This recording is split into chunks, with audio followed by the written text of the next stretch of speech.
Þetta auðvitað bara, hvað ég segja, stanslaus barátta fyrir okkur í þessum bransa. Og það er svo ánægilegt hvað við erum öll illa haldin af ástríðu til þess að bara við gefumst ekki upp. En við erum bara innilega velkomin á málstofuna Finnum lausnina, því að svo sannarlega þurfum við að gera það. Við ætlum að ræða hérna saman betri dreifingu og sterkari ímynd prentaðs efnis.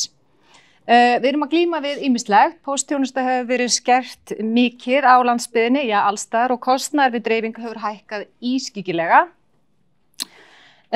Annar vandi er að Íslendingur eru vanir því að fá fréttir ókeypis og prentverkið ókeypis. Þannig að við stöndum frammi fyrir því að finna lausn á því hvernig við bætum ímynd prentaðs markaðsefnis, hvernig við vinnum við okkur úr þessari erfiðu stöðu, og þetta er umræðuefni dagsins. Ég ætla að kynna ykkur fyrir þáttakendum í málstofunni. Takk fyrir að vera hérna með okkur. Ulbe Hjelluma, hann er framkvæmdastjóri Print Power.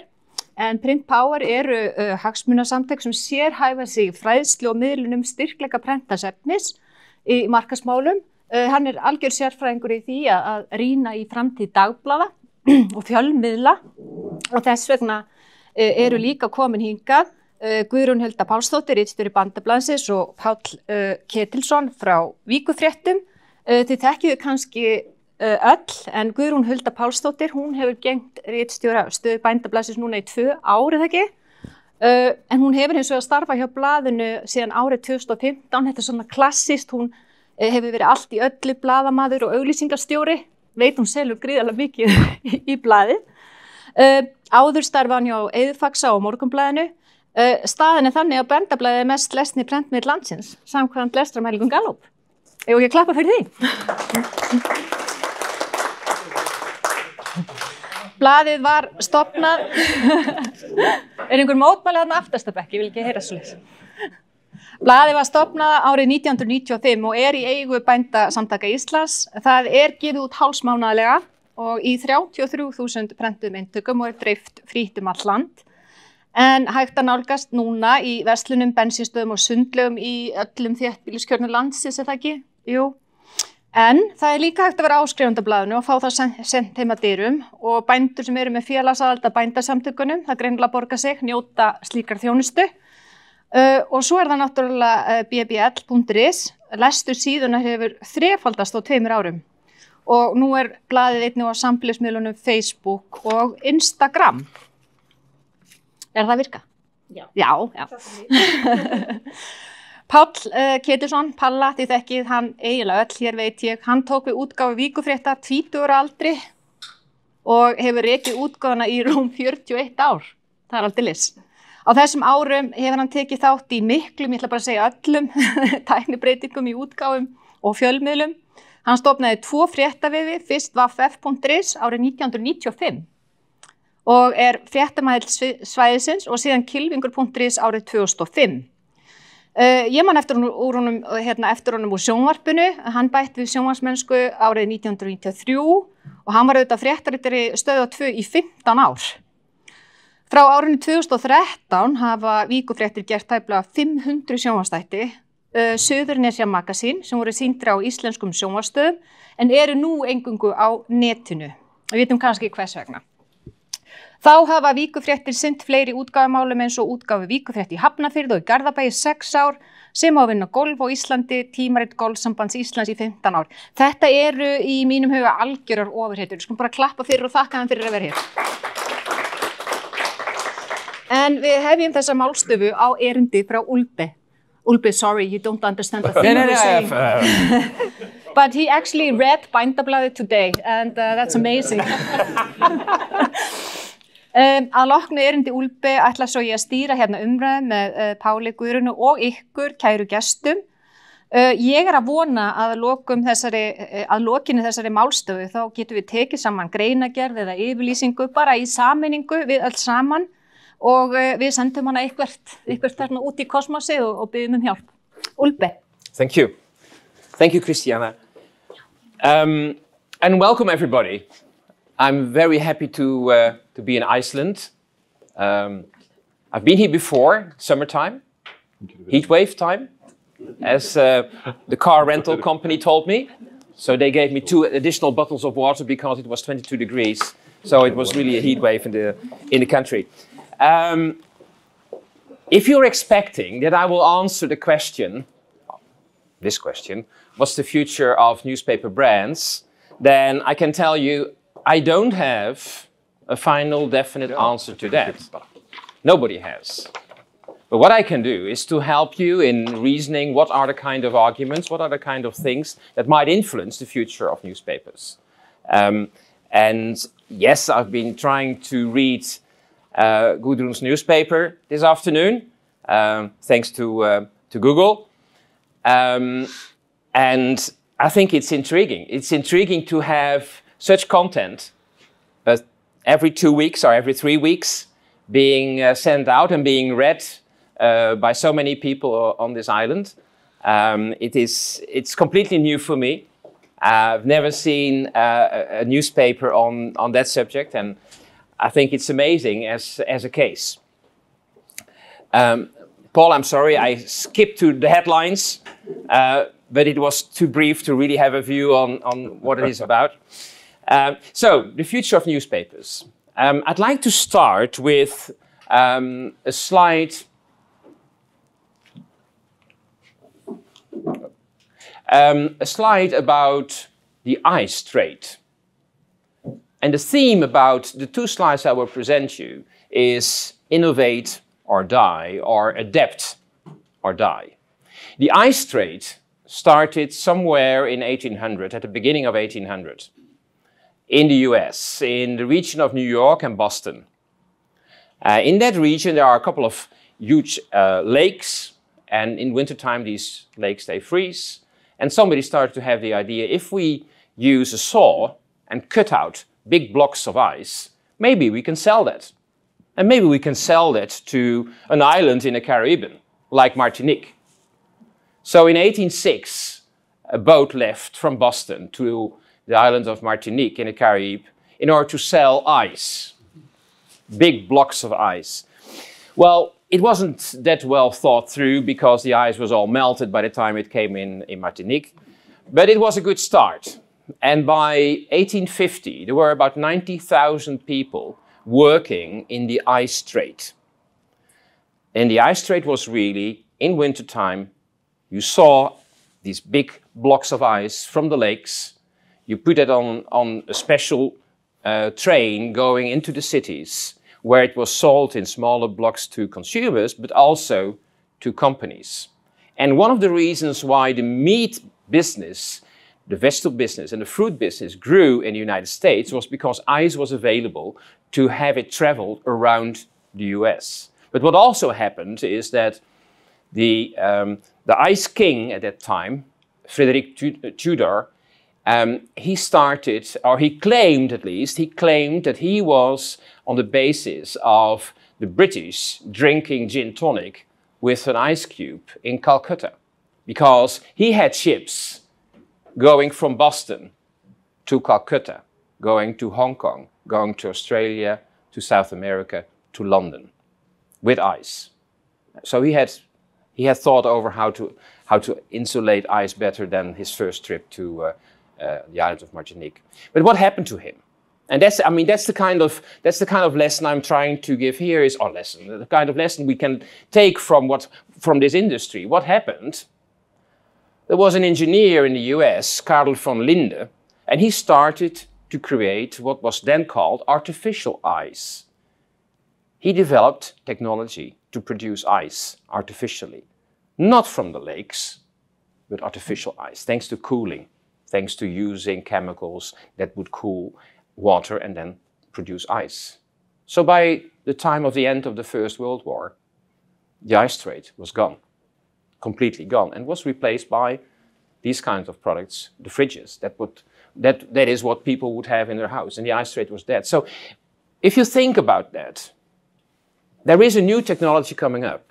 Is this new technology completely replacing an old technology, or are there ways that Frederick Tudor, the guy who earned so much money with his ice trade, could have thought of, well, if I do this, this, and this, I might stay in business instead of being completely faded out of business.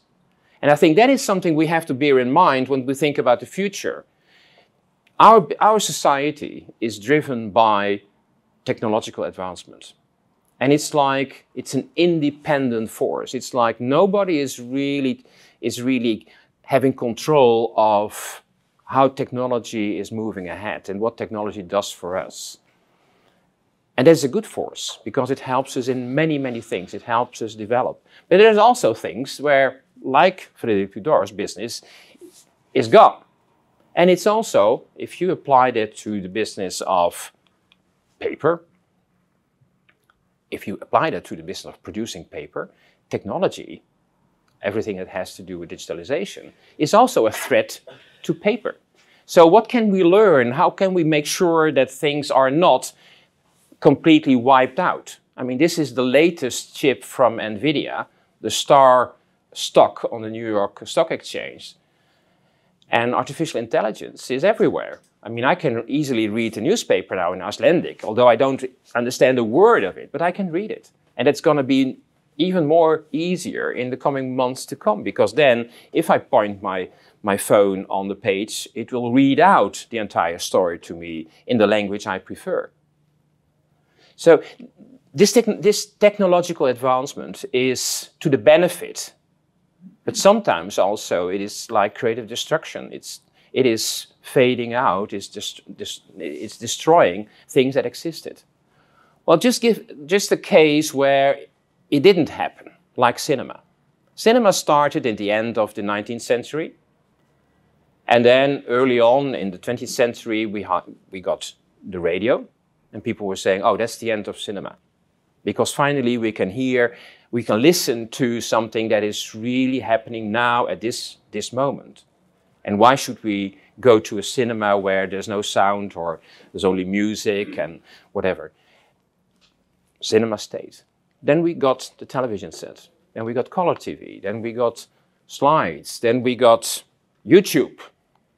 And today we have streaming services like Netflix and HBO and Disney. And how are the cinemas doing, at least in Western Europe? Cinemas are full with people, loaded with people. What has happened? The cinema business, they understood, okay, if we want to survive, we need to add value to what we do. So get rid of this old pellicule, the film. We change it, we upgrade it, and we make it digital. Which happened to 99% of all the movies being created today, except for Oppenheimer. As you might know, Oppenheimer has been created still on the old-fashioned film because they want to have superb quality. And the quality of Oppenheimer is higher than digital quality, going back to an old technology, which is amazing. So the quality of the image. The quality of the screen, I'm standing here in front of a screen. Well, you can go to a cinema where you have IMAX, which is huge. The quality of the sound. Dolby is a name for all kind of different sound qualities in cinemas. And you can select a film also by saying, well, I'd like to have that quality. And then you go to another cinema, and there you have a different quality level. And if you want to go there with your partner, well, you choose a love seat. And you're sitting there and you can have some bubbles at the side and some snacks. And you enjoy your film in a very different way. So what has happened is that the consumer experience has changed. Cinema has invested in the experience of watching a movie, paying 15 euros a place per person, instead of sitting at home for free, watching the same movie on Netflix on a smaller screen, not with the same experience. And they are still there, and they will continue to be there. So they are investing in creating added value. But what is today? Today is almost like, well, we live in two different worlds. One world is very hectic and everybody wants to know exactly what's happening on today. What are my friends doing? I should be posting something. I should like something. I should comment on my friends' activities. And the other world is like, okay, relax. I need to sit back and I need to get my mind relaxed. So we have those two worlds, and paper is a very important tool to relax. And paper is doing very well in certain domains, like in books. And the interesting thing about books is that if you look at the right-hand side, this is a lady at TikTok who is giving reviews on books. And she's not alone. There are thousands, most of them are women, who are presenting their favorite books, who are giving their reviews of books. And it's getting so important that now 3% of all the sales in the UK, for example, is generated by promotion done on BookTok. There's a special hashtag, BookTok, where all of these different reviews are being presented. So they are promoting on social media, printed media.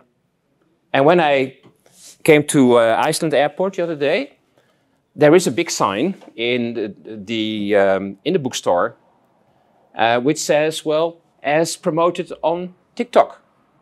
So they're using the same sign as what is here, the BookTok sign. They're using it already, also here.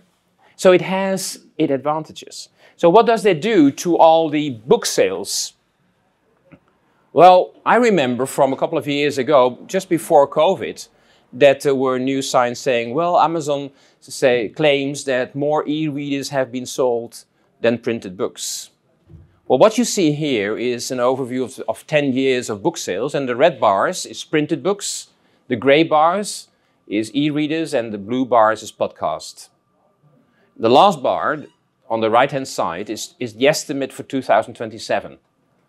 And you can see there's a further increase. Of course, there's a peak during the COVID period, and afterwards it's slowing down a bit.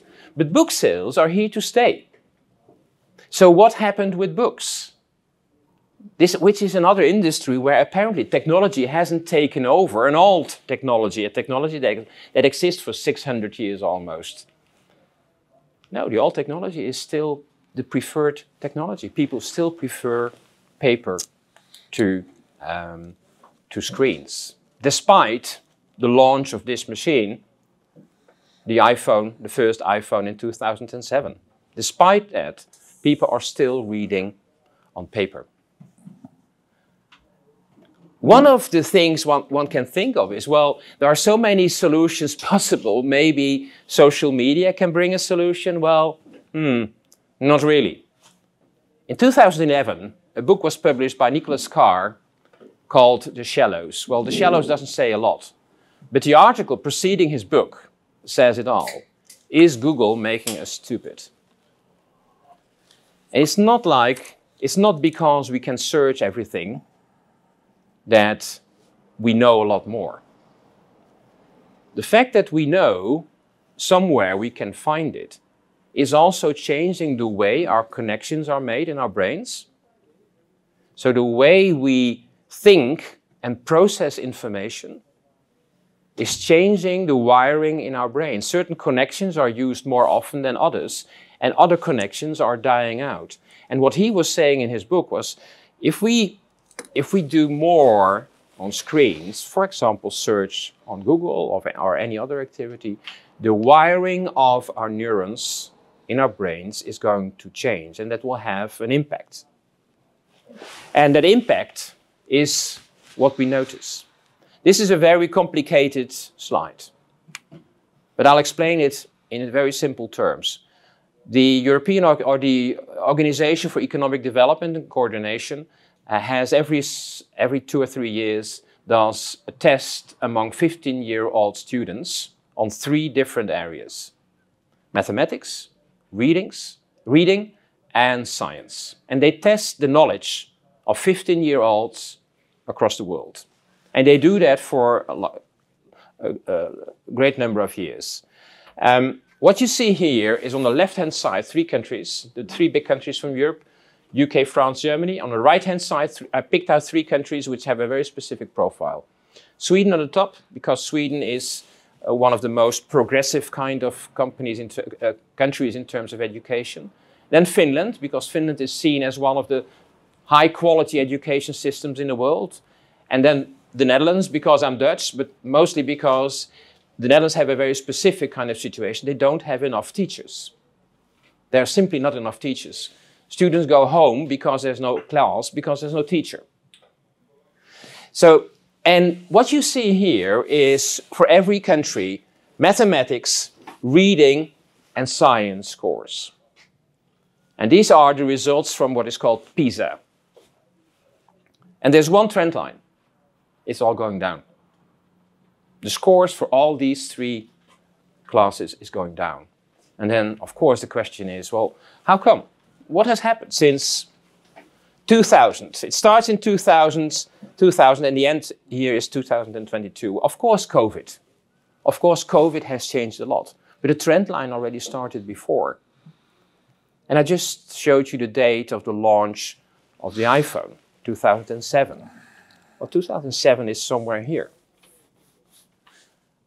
I'm not saying that the launch of the iPhone and the always-on addictive character, the social media, is going to explain everything. But obviously, when children are free to take their phone with them in class, it is addictive and it is a distraction. And there's something else. And that is very much defined in this phrase. We shouldn't throw away books. And why is that? Well, because still a lot of people use books and paper, like you can see here. But more because research has shown that if you read from paper, comprehension of what you read is superior to when you read it from screen. And that has to do with the way your brain is processing the information. And the three quotes I have here are three quotes from different researchers.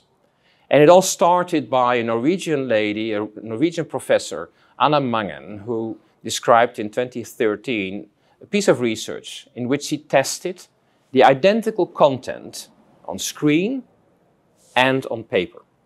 And she asked students different questions to gauge the comprehension of the content. And the result was, as you can read here, the result was very clearly that people who had read on paper had a better comprehension of what they've read. Okay, that was a one-off. One can say, okay, one-off study with, I mean, there are plenty of things you can say about a one-off study. So, Delgado, the quote in the middle, what he did was a study of studies, a meta-analysis. So all the studies put together, okay, I'm going to look at all of these studies and I'll make some conclusion based on the results of all these studies. And what he is saying is, well, we know that paper is superior in terms of comprehension. And for those who are still doubting, Karen Fraud in the US, she did research using an EEG. So you put those electrodes on your head and then you read something on screen and you read something on paper. And then the electrodes will see which part in your brain light up when you read something on paper and when you read something on screen. So can it be more objective than that?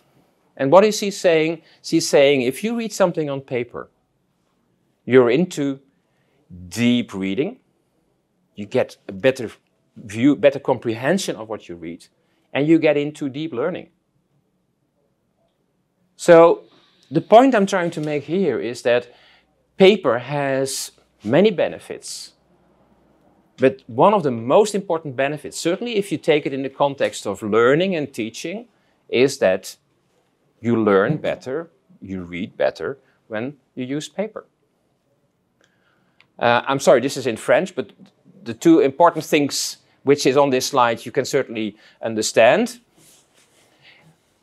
The 13 to 16 old in France, they go to a screen per day, 3 hours and 11 minutes.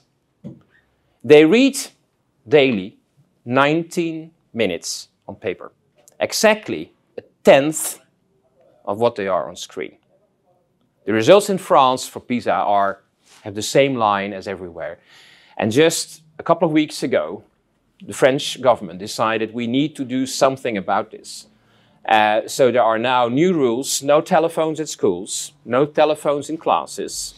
So there are very stringent rules. And President Macron received, early last week, he received an advice from scientists about the use of telephones by children.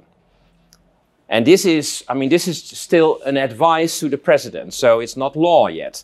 But the advice states, when you're younger than 3-year-old, no screen at all. No television, no iPad, no telephone. When you're younger than 6, no telephone. When you're 11, you can get a telephone, but no internet connection. When you're 16, you're allowed to have a telephone with internet connection and only access to social media, which are ethical. Of course, to be defined what is ethical, of course. But you can see the thinking behind this, because it's not only about learning, it's also about other aspects that children have to cope with. And there has been a book published in the US a couple of weeks ago by Professor Haidt, H-A-I-D-T, about anxiety and girls. And it is if you read that, then you know that social media is doing a lot harm to children. So we really need to think about the other media that exist, and it is not because other media are not good for us that we need to return to print, but still there are reasons also there to rethink what we do and what kind of media we use.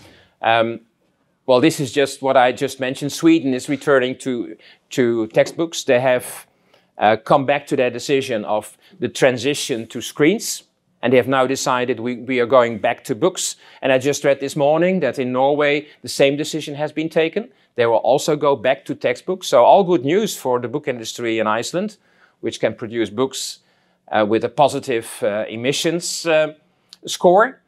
In the Netherlands, there's no reason to think there will be more teachers, but at least the teachers that will be there, they won't see any telephones in the class anymore, because telephones will also there be forbidden. And what is good here is, I don't know whether you recognize the lady at the right, Dua Lipa. She's promoting books. So it's not like everybody is doing what you see in the middle of this slide. There are also people, probably with lots of financial interest, who are promoting books. So it is a more balanced thing. And not only are they promoting books, they're also promoting newspapers. This is Kelsey Russell, and she is promoting on TikTok newspapers. And she is not saying, well, you need to buy the newspaper now. She is explaining newspapers to college students. And she is explaining what she learns from newspapers and how that helps her in her studies. She's still a student. And if you go to TikTok, and you will notice plenty of videos from her explaining what she can read, what she can learn from newspapers.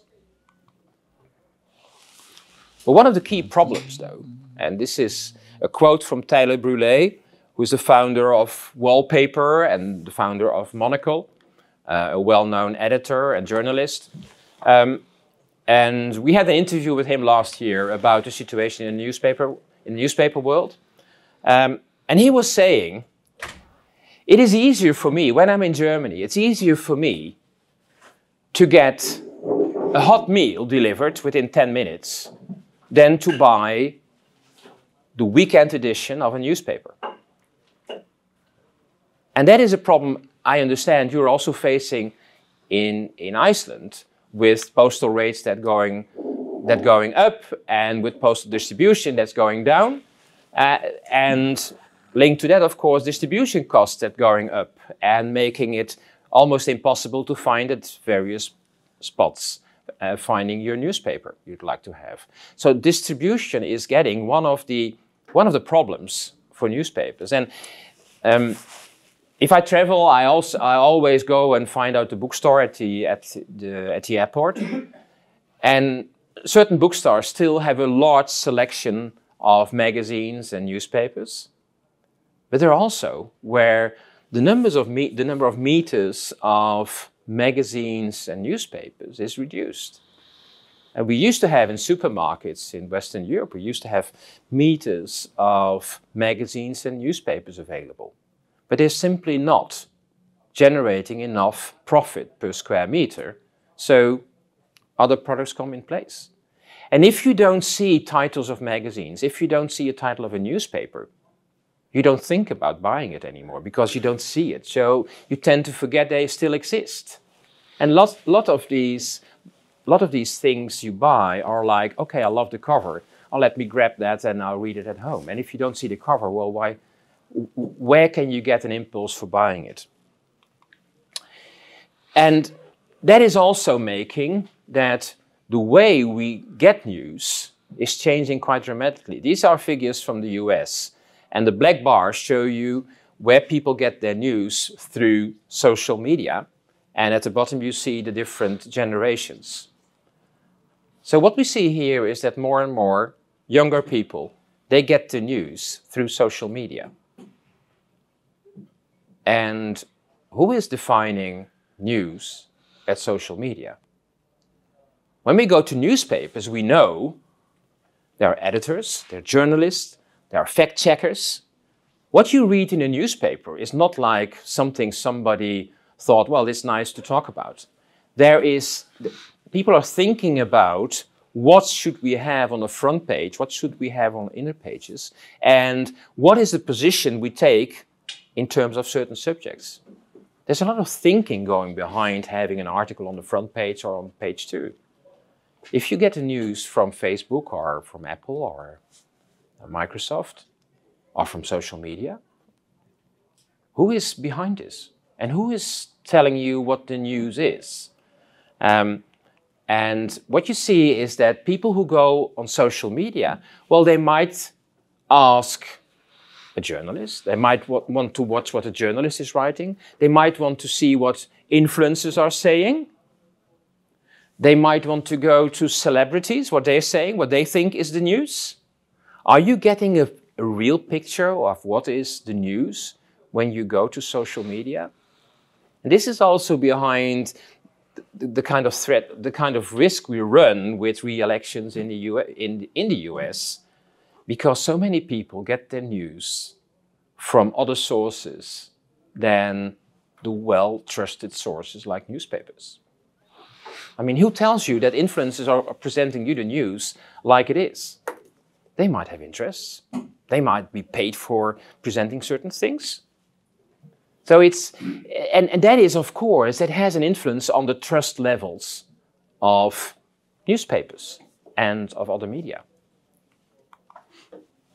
And there has been, and I won't go into the details of this. I'm taking a lot of time already. So, but there's for those who are interested, a very interesting study done by Schibsted about the role of trust and the influence of the role of trust on the willingness to pay a newspaper. And it's worthwhile having a look at that because, as you can see here, if newspaper companies have a high level of trust, that has a major influence on the willingness to pay for content, whether it's online or in print. And paying for news, well, how many people do pay for news? In the 20 richest countries, only 17% pay for online news. Only 17%, and it might change a bit. I mean, Norway is 39%, which is really weird because the Scandinavian countries, they started together with Iceland, they started the free newspapers. So now, how long ago? 14 years, 15 years? 2007 was the free newspaper? Yeah. 2005? So almost 20 years ago. Now, they're among the top paying countries. 20% pay for news in Norway. Whereas 20 years ago, they wanted to pay nothing at all with the free newspapers. And Japan and the UK are at 9%. So interesting. If you look at where The Guardian, one of the quality newspapers, gets their money from, it's digital, it's advertising, it's print, and it's other. And you know others? People can and people do give money to The Guardian. Not because they have a subscription, but because they read The Guardian. And they read The Guardian is completely free. Online, it's completely free. But you can, if you go quite often to The Guardian, then at a certain time there's a limit to the number of articles you can read. And then you're asked to give a contribution. And a contribution can be €2 or £2, or can be more. And they give you kind of suggestions, €4 or €8 or whatever you have. And that is an important part of their revenue stream. The individual contribution to the existence of and the continuation of The Guardian. So they have people who love the newspaper and who understand that newspapers don't work for nothing and there needs to be an income. A long text, and yesterday I understand Gert was giving a presentation on how to make good slides. Well, he would certainly say that this is not a good slide, because I only have one thing to say on this, and it's about Schibsted saying we are going to develop a newspaper specifically for younger audiences, for a younger generation. Now that's interesting. They don't say newspaper, newspaper in the sense printed or not printed. They don't use the word newspaper. They're going to produce something for the younger audience. They understand that there is a need, and probably there's a need for something with content for this younger audience. And Nick Newman, who is who's a very well-known professor, research associate at the Reuters study of journalism, what he's saying is, well, thinking about progress in technology, we're only at the start of having this transformation from print to digital. Today we are in the transformation of the digital environment. So we're not yet at the end situation. So what he is saying is, what I mentioned at the beginning, this evolution of technology and this continuous progress of technology is going on. And we will have further changes to what we have today. I have in my presentation an example of how a group of newspapers made their newspaper very personalized. I'm not sure whether we still have time for that, Christiana. Yeah, maybe just a little. Yeah, okay, good. So this is a publisher of a number of weekly newspapers, 20 titles in total. So it's one publisher, they have 20 titles, and many have a circulation of less than 10,000. The largest is L'Observateur, and they have 9,000 copies in total. The problem was, well, this is getting really very small in terms of circulation. What can we do to not lose our readership, and what can we do in order to still have enough advertisers who are interested in having an advertisement in our newspaper? So what did they do? They looked at regions. So this, for example, was a region, and in this region they made specific editions. Micro edition 1, 2, and 3. And they personalized the editions per region, which meant that they could have specific advertisers only for that region. And so that means that you need to do more work on generating advertising, and probably advertising would generate less money than it would have been in a larger edition. But yet you could approach people who normally wouldn't have money for running advertisements. And they did that for per region. They set up an entire advertising buying program, which was online. So there was no further need for salespeople to be on the road and taking notes of, well, the ad needs to be this size and it needs to be color, black and white or whatever. It was all done online, so the advertisers could do it themselves. And the readers, they could choose. They could choose what they want to have, print, digital, or the combination of both. They could choose 4 different regions, and they could choose the content. There were 4 different versions of content. You could have a shared piece of content, you could add a kitchen or horoscope, sport, garden, arts and sports, and fait divers. Up to you to decide. Oh, I've done something wrong. Here we are. And then they had content variation. So this is the same page, but different content. So what is required is that you have the equipment to make this happen. The printing equipment to make this happen. So this is just one example of what can be done in order to personalize it. This is another one, but I'll skip that one for timing reasons. I just want to end with a couple of slides on the advertising. What we see in Western Europe is that the advertising industry and the brands, they're not using a lot of print advertising any longer. If we look at the UK, for example, which is the largest market, 5% of all the advertising expenditures goes into print advertising. 5%. 95% goes in television, online, and a bit in radio, outdoor, and other.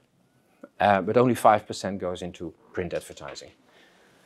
And why is that? That has a lot to do with generations. The advertising world, the marketing world, is a relatively young world. Young people work in the advertising industry and in marketing. And the generation that is working in the industry today, in the marketing and advertising industry today, was born in the era of internet accessibility and mobile phones. The generation before had one foot into the analog business and one foot in the digital business.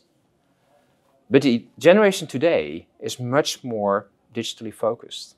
They don't know the value of print. They don't know the value of newspapers and magazines. Like I had to understand what Gudrun's newspaper is about and understand, okay, how is it possible that you have a newspaper with this kind of information that is flourishing in Iceland? That is something the current generation in advertising and marketing, they don't know. They don't know about. They don't have that feeling. They don't have the affinity with printed newspapers and magazines, which makes it very difficult for them to advise their clients, let's run a campaign in newspapers, because those clients, same age, same generation, will say, that's weird. Despite the fact that this kind of knowledge is available. This is a graph coming from ThinkBox. And ThinkBox is the sales organization for television in the UK. And they just put together the results of different case stories and research bits in the UK, covering 141 different brands in 14 different sectors. So this is real-life studies. And what it shows is, at the bottom you have the different channels, starting with print, TV, audio, and all the other channels. And on here, return on investment figures of profit. If you invest €1, the profit ROI will be, if you look at the top, €6.36. That's how you have to read it. So 2 lines. The top line is, if you invest €1 here, over a period of 2 years, what will be, that's the red line, over a period of 2 years, what will be your profit ROI? Over a period of 14 weeks, what will be your profit ROI? That's the blue line. So what we see here, print. We invest €1 in print advertising. The profit ROI on short term, 14 weeks, €2.74. In 2 years' time, €6.36. This is from ThinkBox, the institute selling TV advertising. It isn't presented this way in their report. It is presented, it's in there, but it's in a simple table. It's not presented in this way. But you know, I've asked a question to the journalist-in-chief of one of the English trade magazines, would you mind writing an article about this graph, interviewing brand owners and agencies? Because obviously, if Print Power does it, we have a vested interest. But if a journalist from a trade magazine is asking, because why is the investment level only 5% in the UK in print advertising if the results are this clear? So I'd like to hear from brands and from agencies, well, what is it that you're not investing more if these are the kind of profit ROI figures you can obtain? Skip that one. And I'd like to finish with some creative work because we need to do something creative as well in this session. This is a ticket for public transport in Berlin. Imagine it's Christmas period. It's dark, it's raining, it's cold, it's chilly, and you still have to buy all those presents for all the people you know, for your family members and friends. And it's hectic and you hate it and you're getting stressed. So public transport in Berlin said, well, we need to help our clients. We need to help them and de-stress a bit. So what we're going to do is we'll provide them with a ticket for public transport that they can eat. And on this ticket, we'll put a couple of drops of cannabis oil. So they will relax. So that's this ticket. Oh, sorry, that's this ticket. Also from Germany, VAT is different for feminine hygiene products than for books. Feminine hygiene products have a 21% VAT. Books, 6% in Germany. So, of course, the organization trying to get the VAT down, they were very clever, said, okay, our next packaging will be a book. So they produced a book. And inside, you find the product. 6%. An example from a newspaper from Argentina. Argentina has lots of open fires for people who want to do barbecue in the open, in the nature. And newspapers are often used to lit the fires. Obviously, that's a big risk. So what did Noticias, which is the name of this newspaper, do? Well, they said, what we're going to do is we'll produce a one-off newspaper, which is unburnable. You can't burn this newspaper, so you can't use it. Well, you will say, well, what's the purpose of this? Is this a one-off? For one day that will not make any difference, and the next day they will have a newspaper that will burn. So what's the difference? Well, the difference is that this is so special, this is so unique, that everybody will talk about it. It will be on television, on radio, it will be in the international press. It will be talked about. And because of that, it will spread and people will rethink, okay, if I'm doing a barbecue in nature, I need to be much more careful with how I do this, and I need to pay more attention to it.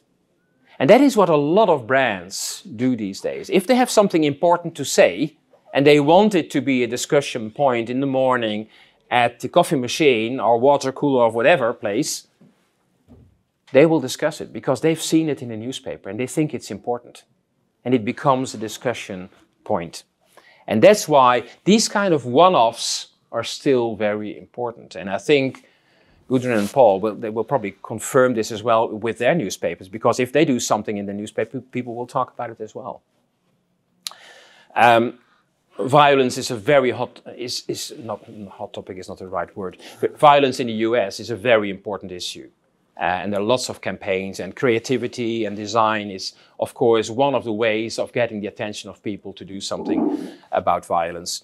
This is an example of a newspaper from Brazil.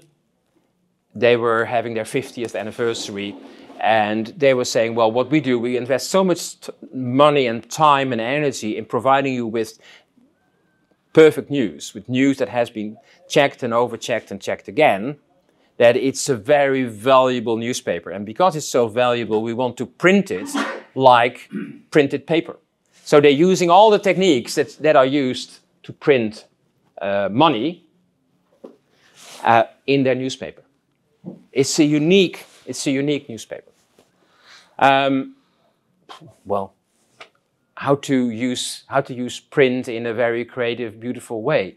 I mean, design-wise, this is just beautiful. It's just beautiful, beautiful posters, beautiful ads to be used for Magnum. And then there's a final subject which I will not discuss, but you will have, some of you have it in front of them, which is sustainability. And sustainability is a huge subject, and is a subject which will have an impact also on the future of newspapers, as more and more agencies and brands are looking into reducing their emission levels, and using print is one of the ways they can have an impact. They can change their total emission levels. So that will be something that we need to bear in mind and think about. Of course, the situation in Iceland is very different from most of the other countries. I was just saying to one of your colleagues earlier that if you look at paper manufacturing and the emissions of the mills in Europe producing paper, there's a difference between the smallest emitter and the largest emitter of a factor 10. So buying paper from one company or another can make a major difference. And in there is obviously not Iceland, because you don't have any paper manufacturer. Well, that's the end of, I don't hope too long, presentation. Thank you so much for your attention. Jæja, ætlið þið að fara að athugað með kannabis í bændablaði? Hvað fannst þér, Guðrún Halldór? Hvað svona stóð upp úr hjá þér og hver þín sýn á hvernig getum við elt prentaða miðla og dagblöð? Sko, það sem kannski stóð efst uppi hjá mér í ræðan hans var þessi punktur hérna delivery issues, af því að bændablaðið er náttúrulega mjög nærtækt. Við höfum mjög nærtækt og nýlegt dæmi hvernig það er svona að raska útgáfustarfseminni okkar. Af því að það er ekki það að við höfum ekki lesendur bara þvert á móti, við höfum bara engar áhyggjur af því, og hvert einasta blað er tekið og lesið að minnsta kosti 3 einstaklingur með við lestrakannanir, og lesendurnir okkar sækja í það að fá áþreifanlegu útgáfuna, af því að upplagið það er venjulega alltaf búið bara á 2 dögum. Þannig að það er einhvern veginn ekki vandamál lesturinn, en hins vegar er náttúrulega bara hálfgerð einokun á dreifingamarkaði, og við vorum að nýta okkur þjónustu sem heitir fjölddreifing í álandsbyggðinni, sem aðeins Íslandspóstur bauð upp á, og áramótin sem lögðu þau niður þessa þjónustu. Þannig að fólk sem býr í dreifbýli, ef það ætlar að fá til sem fjölmiðl, þá þarf hann að vera nafnmerktur. Og þessi nafnmerking, sem sagt, ef við hefðum verið með bara óbreytt dreifikerfi, sem er mjög viðtækt, þá hefði það aukið okkar dreifingakostnað 380%, og það hefði náttúrulega orðið okkur bara að 382%? Já, milli 380 og 390%, sko.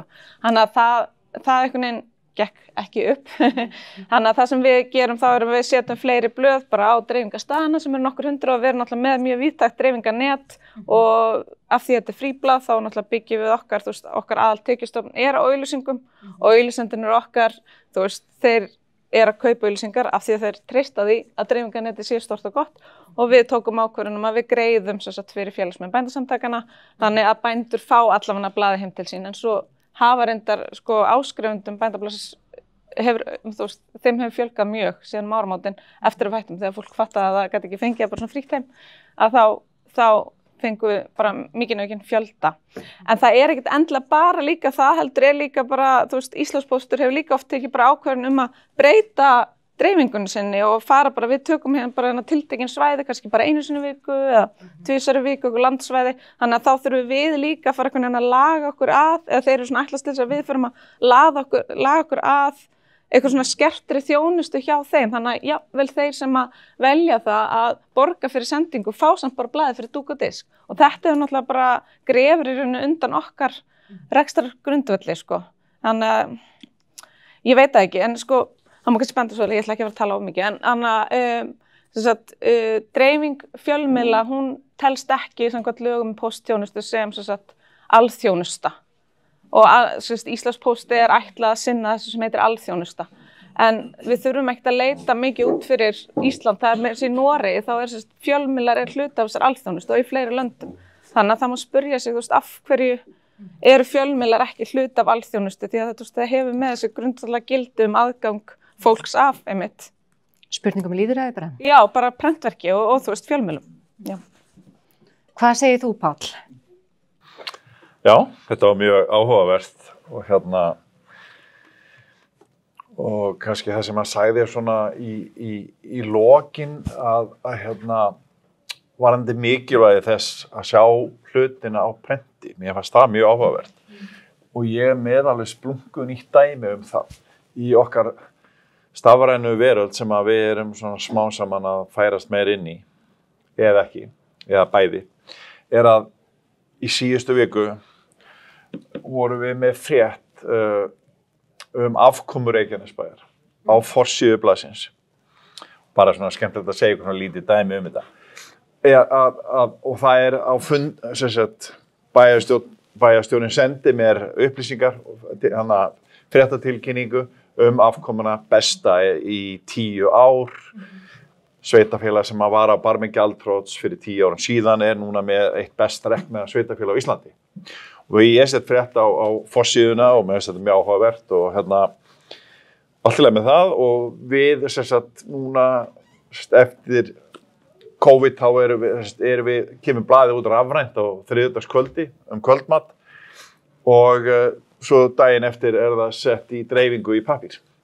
Nema hvað að bæjarstjórinn eftir bæjarstjórnarfund sem var á þessum sama degi, þriðjudegi, þá setur hann á sína Facebook-síðu þar sem hann að segja frá þessu að góðum árangri en hann byrjaði pistilinn á því að segja að frétt það væri á forsíðu Víkurfrétta sem að kæmi út rafrænt í kvöld, þetta á þriðjudagskvöldi sem hann skrifa, og blaðinu dreift í pappír frá með morgundeginum. Hann var fann að auglýsa Víkurfréttir til þess að koma sínum málstað á framfæri, þó hann væri að segja þetta á status í Facebook, það sem hann með mörg þúsund manns. Það fannst mér mjög áhugavert. Hvernig? Hvað að gera með trúverðugleika? Já, ég að segja það, Víkurfréttir sögðu frá þessu, þetta þar, lesið þetta þar. Kannski ég ekki, þið trúið mér kannski ekki, en þið trúið örugglega Víkurfréttum. Það var ekki að lesa annað út úr þessu, út af því ég hef aldrei séð hann áður, þó þetta sé ágætisvinur minn, mjög góð vinur minn, fyrirgeðu, skiptir ekki máli, að hann væri að segja bara, sjáu þetta þarna, please. Ég að segja ykkur þetta hérna, lesið þetta þarna, þetta rétt. Það var sem það sem að trúverðugleikinn og það einhvern veginn, hann tók það fram, þetta í pappír á morgun, ef þið viljið ná að sjá þetta. Þetta var svolítið áhugavert, ég hef aldrei séð þetta áður. En það ekkert launungamál að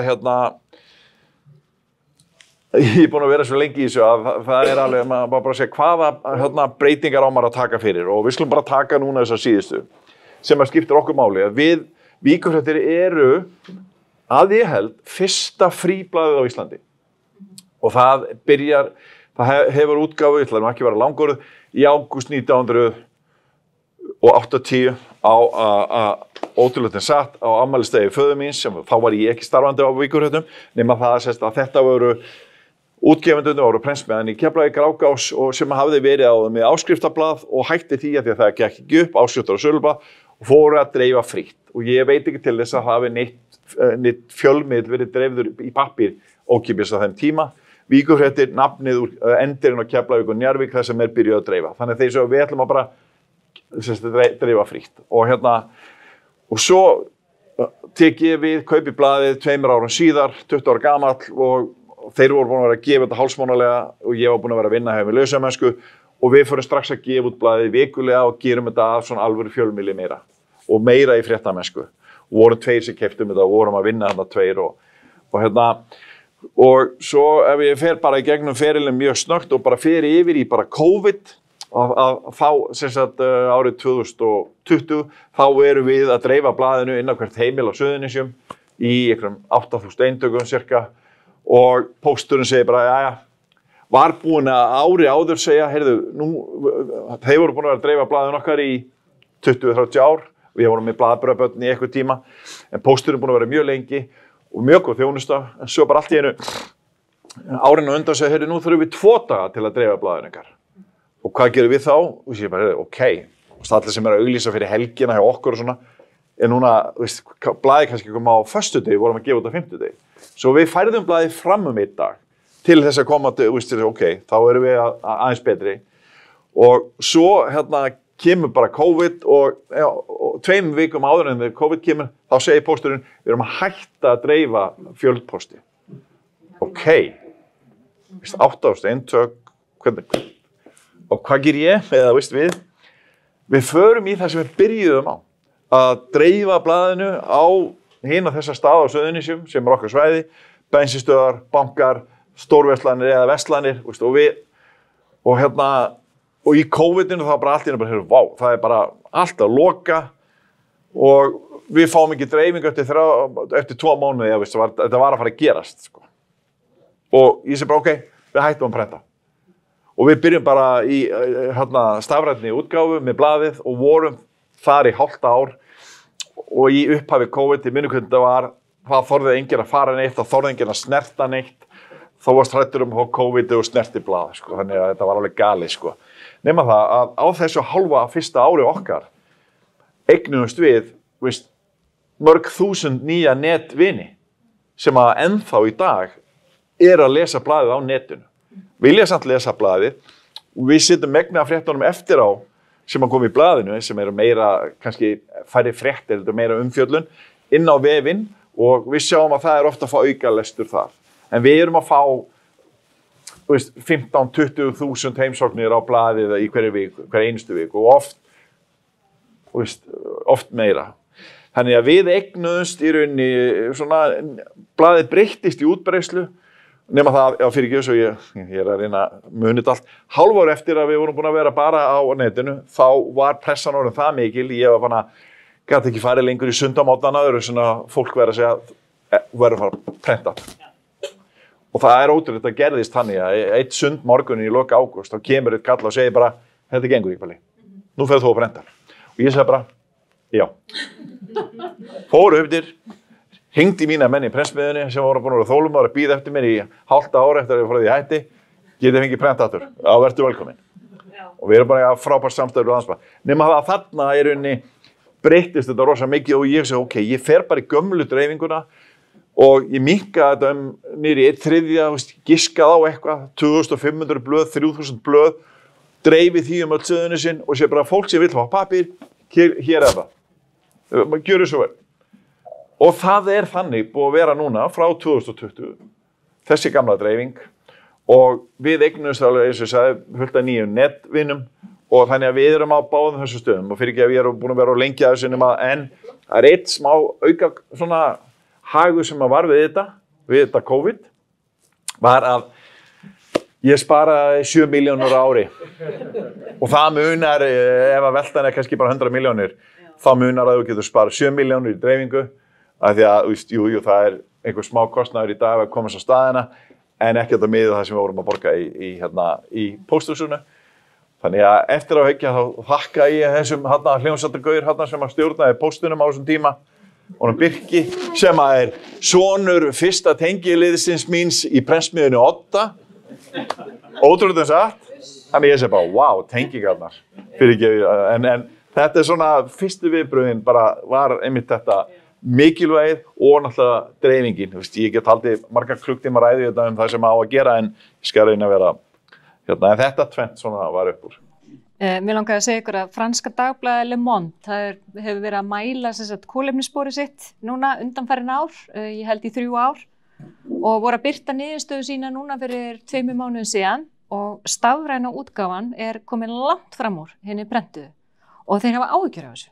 Og þeir eru að benda á þetta, að þeir eru að benda á að almenningur, ég þekki þetta sjálf á eigin skinni, almenningur þarf að fara að vara sig í sinni stafrænu neyslu og mögulega verður einhver viðsnúningur prentinu í hag. En mér langar að spyrja ykkur, kæru gestir, þið sammála að til dæmis ættu, hvað ég segja, dagblöð að vera hluti af alþjónustu póstsins? Hvað segið þið? Já eða nei? Já, ég ætla ekki að vera spurning. Engin spurning, þannig ég má skrifa það niður. En hvað finnst ykkur þetta með stafræna spor, eða kolefnisspor Le Monde? Finnst þetta áhugavert? Ég finnst þetta áhugavert en ég mér finnst einhvern veginn þessi umræða ekkert vera svakalega á háu stigi hjá okkur, allavega ekki á Suðurnesjum. Ég veit ekki hvort það sé einhvers annars staðar. Að tala kolefnisspor bara, þú veist, ég var að pæla að koma hérna á Mustangnum mínu sem ég búinn að eignast á þessum árum. En hugsaði með við vorum nefnilega með funda undan, hún fer örugglega að tala kolefnissporið og ef ég kem á 8 Mustang hérna, hvað gaurinn að pæla maður? Þannig að ég segi, ok, ég kem á hybridinum hérna.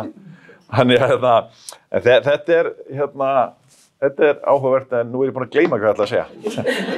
Það kemur öll. Ég hef alveg viljað að þú kemur á Mustangnum, en ég ætla að gefa þér hérna, þetta glænýtt úr prenti, en þetta kolefnisspor bókar sem að Efla var að prenta og þið kíkið á það hérna frammi því að við ætlum að fara og gleðjast saman og mér langar til þess að fá nöfnin ykkar hérna, ég vil að þið skrifuðu niður áður en þið farið fram. Ég ætla að taka saman smá greinargerð úr þessu. Er einhver sem vill leggja eitthvað til málana? Þá er núna tíminn. Má ég skjóta einu inn bara meðan fólk að hugsa því að við erum að, við Guðrún erum að gefa út þessi blöð og ég sé það líka hjá kollega mínum á Vesturlandi og við erum öll búin að vera í smá svona dreifingarvesinni að ótrúlega satt og þá hefur þetta ekki haft áhrif í rauninni dreifingin per se á auglýsingasölu. Það er eiginlega mjög fáir sem spyrir, hvernig er dreifingin? Við erum búin að vera í 41 ár eða við erum búin að vera lengur blaðið sem slíkt en það finnst mér að vera áhugavert að við erum að selja eða einhver að kaupa á okkur bæði, það er eiginlega enginn að spyrja það. Einhver er selt auglýsingastofuna, hvað er þetta dreifingin? Hvað er mikill lestur? Og ég minna, við erum við getum byrjað á það og Guðrún getur sagt ykkur eitthvað um þetta líka, hún var að segja mér það. Já, það er sem aldrei vandræði með að selja auglýsingar, sko. Það verður eiginlega venjulega uppselt alltaf hjá okkur, þannig að það er ekki auglýsingar. En mér langar að koma aðeins inn á hérna kolefnissporið, mér finnst það áhugavert. Því að það er einmitt þessi neysla á, ég meina, er vita allavega hvað við erum að eyða mikil orku bara með því að googla. Og ég meina, þau kemur að þessum algoritma öllum sem að tekur alveg rosalega miklu orku og er ekki þessi fyrirtæki líka staðsett hérna á landi sem eru með þessa hvað er gagnaverin. Og þú veist að vinur minn var að benda mér á þetta forritun daginn þar sem hann er búin að skrifa, teikna, láta gervigreind teikna fyrir mann mynd og hann var að segja mér að það væri bara svona gigantísk orka sem færi að teikna þessa mynd og stundum er þessi heimasíða svona rosalega vinsæl að það bara kemst ekki fólk að og þetta gagnaveri er staðsett hérna á Íslandi og við erum að eyða bara gigantískri orku í að skemmta milljónum manns út í heimi við að búa til einhverja myndir og við erum að virkja hérna árnar okkar til að búa til þessu orku og maður er bara, getum við ekki notað þessu orku í eitthvað aðeins gáfulegra en að teikna gervigreindarmyndir, eitthvað neinn. Þannig að ég fór eitthvað svona að spá í það. Og svo líka með sko neyslu fjölmiðla á webnum og bara hvernig, hann kom aðeins inn á hann Úlfbeth, þú veist, hvernig við erum að neyta, hann sett upp ykkur á prósentur, sko, hvernig gervigreindin og af því að þú veist, þegar við erum að neyta fjölmiðla á webnum og lestur, þá er það algoritminn sem hefur lesið þig og sagt þér eitthvað, af því að þú valdir þetta, þá er mjög líklegt að þú munir hafa áhuga á þessari grein. Þannig að þú lest inn að grein og þá poppar upp næsta grein sem þú mögulega getur haft áhuga á því algoritminn er búin að, þú veist, sálgreina þig út frá einhverjum svona leitarpælingum og þar með ertu komin inn í eitthvað svona, bara inn í eitthvað svona kannuhólu og þarna verður til upplýsingu óreið og þessi skautun sem blaðamannafélag hefur að tala um. En þegar þú ert komin með blað, þú veist, eins og prentblað, þá er, þú veist, efnið er ekki einmitt svona klæðskera sniðið að þér og það er engin algoritmi sem er að stjórna þig hvað þú ert að fá. Þannig að þú grípur blaðið kannski af því að þú hefur áhuga á garðyrkju og það er garðyrkjubóndi á Fossinu og bara, hei, hvað er að gerast þarna? Og þú flettir og það er alls konar efni og þú kannski stoppa við og finnst eitthvað áhugavert innan vindorku en þú hefur aldrei googlað vindorku, þú hefur ekkert hugsað það, þá allt í einu ertu komið með eitthvað svona, þú veist, þannig að ferði eitthvað svona í kaupæti, þú veist, og ég heyrði af einhverju manni í heitapottinum sem að grípur alltaf bændablaðið. Já, því hann grípur alltaf bændablaðið til þess að leysa krossgátunar en vissi allt í alveg rosalega mikið kúamykju. Bara af því að hann bara lagðist allt inn í greinina og bara allt inn vissi hann rosalega mikið lífrænan áburð og mikilvægi þess og bara, mér finnst þetta bara svona frábært dæmi hvernig við getum einhvern veginn kannski aðeins barist á móti þessu að það sé verið að svona tróða okkur inn í einhverja ákveðin svona hugsunar, einhvern veginn svona, þið veitir hvað ég meina. Sorry. Ég var núna í síðustu helgi Jólasvík og þar gefa þeir blað vikulega. Þetta eru bara 8 blaðsjur, við brent á því með bæjarfréttunum og það allir sem að lesa. Svo fer maður náttúrulega til því og eins á Suðurlandi, það þessi litlu blöð sem verið að gefa út með sko bara héraðina, það sem að ske, nýjast í sveitinni. Konurnar alltaf hittast þarna og gera eitthvað eða kallarnir eða eitabóðum. Þetta svolítið, mér finnst þetta, ég var mjög hrifinn að sjá þetta. Þetta ekki alveg steindautt. Þetta ekki dautt. Ingi? Já, bara örstuð, þetta alþjóðlegt vandamál með dreifinguna. Með dreifinguna, já. Dreifing vandamál þetta og allir að tækla þetta. Svo líka þetta með kolefnisfótsporið. Að alþjóðlegu tæknifyrirtækin, þau gerir þetta ekki upp. Þau vilja ekki gefa þetta upp. Þannig að þetta eru skelfilega tölur. Já, þau bara vita þetta. Þetta bara, þessi vídeóur til dæmis að taka rosalegt fótspor. Þannig að tæknin langt fyrir neðan. Má ég segja ykkur eina sögu hérna þegar ég var að tala gervigreindina. Þegar Photoshop kemur til sögunar og við erum að byrja að brjóta blöð 1990 cirka aðeins eftir það. Og hérna við erum búin að koma í Photoshop og maska myndir var alveg stórmál á þessum tíma nema það. Þetta bara svona skemmtilega að segja. 1. apríl og við alveg bara, heyrðu, nú tökum við þetta. Og við færðum eitthvað mesta djást Suðurnesja, létum Garðska hverfa í einni mynd. Og 1. apríl bara, það búið að rífa Garðska að vita. Frétt á forsíðu vikur þetta 1. apríl. Og við vorum, og það var allt vitlaust. Nema það, verður að segja ykkur muninn á þessu. Við vorum í heilan dag að vinna myndina. Þetta var svo hægt og erfitt á þessum tíma. Að þurrka út þarna hönnurinn hjá mér var, hann var bara allan daginn hans, en við bara, þetta var svo drubluð hugmynd. Núna, Photoshop þannig að bara þeir segja í nýjustu útgáfunni, notaðu gervigreindina, ég var að opna nýjustu útgáfu fyrir 2 mánuðir síðan, það var bara komin lítill kubbur hérna og ég ít á og ég íti Garðska að vita og hann fer út á 1 sekundu. Sekundu brot sem tók heilan dag fyrir 30 ára síðan. Þetta alveg galið dæmi, sko.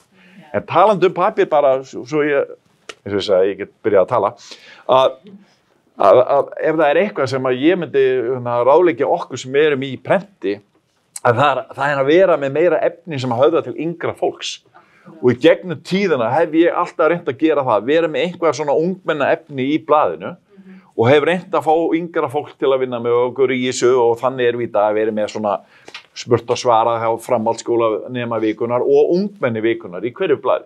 Bara mynd og svona eitthvað spurningar. Þannig að við erum að reyna svona, þannig að unga fólki allavega snerti blaðið og ég er að vona að taka í pappirinn en það getur alltaf að segja rafrænt líka. Ég var bara að segja því hann er að tala unga fólki hérna á hann. Já, ég erum svo síðmiðaldra hérna, við verðum að taka okkur á þarna. Já, en kannski ættum við að fara að lesa blöð á TikTok. Mér finnst þetta reyndar frábær hugmynd, sko. Og verði að bara mæti á TikTok og fyrir að fletta og tala það sem við erum að skrifa. Pæli í þessu. Nei, ok. Ég kennti golf. Heyrðu, þakka ykkur kærlega fyrir. Thank you, dear old brother. This was amazing. You understood everything? Well, I'll try to understand, but I couldn't get the machine working. But I guess you are very, both of you have a great sense of humor because the audience is laughing a lot. So business is doing well, apparently. Yeah, it is. Did you catch that we were talking about the swimming pools and hot pots? That's where decisions are. Hot tubs in Iceland is right. Oh, okay. Good. No, I didn't get that one. But I'll try it out tomorrow. Thank you. Heyrðu, partíið byrjað og ég veit að okkar beðið með óþreyju. Því að við prentið, það hressast í öllum partíum, þannig að gerum við svo vel.